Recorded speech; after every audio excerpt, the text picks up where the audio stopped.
স্বস্তি নেই নিত্যপণ্যের বাজারে। সবজি থেকে শুরু করে মাছ মাংস প্রায় সবকিছুই এখন সাধারণ মানুষের নাগালের বাইরে। পণ্যের বাড়তি দামে ক্রেতাদের নাভির শ্বাস ওঠার দশা।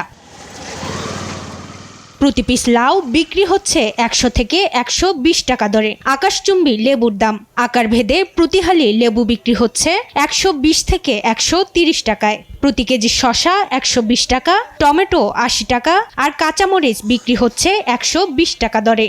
সিজনাল সবজিগুলোর দাম বেশি, আর সিজন ছাড়া যেগুলো আছে অনেক দাম। এগুলো লাউ ১০০ টাকা পিস, টমেটো ৬০ টাকা কেজি আছে, ৮০ টাকা কেজি আছে। লেবুর দামটা অনেক বাড়তি, কারণ রোজার কারণে লেবু গাছে শীত আছে কম। বাড়তি মাছ মাংসের দামও ধরা ছোঁয়ার বাইরে ইলিশের দামটা একটু বেশি। এই বড় সাইজটা আমরা বিক্রি করতে হয়েছে হলো ৩২০০ টাকা কেজি। আবার এটা থেকে এক সাইজ ছোট হয়েছে ৭০০-৮০০ গ্রাম, এটা বিক্রি করতে হয়েছে হলো ২৫০০ টাকা কেজি। মাছ মাংসের দাম অত্যন্ত বেশি। মুরগির দাম বাড়ছে, যে গত শুক্রবার থেকে দাম বাড়ছে, অন্য বাড়তি দাম। অতিরিক্ত দাম নিয়ে ক্ষোভ প্রকাশ করছেন ক্রেতারা। দাম বৃদ্ধির কারণ হিসেবে অনেকে দায়ী করছেন সিন্ডিকেটকে। তবে বিক্রেতারা অজুহাত দিচ্ছেন সরবরাহ কম থাকার।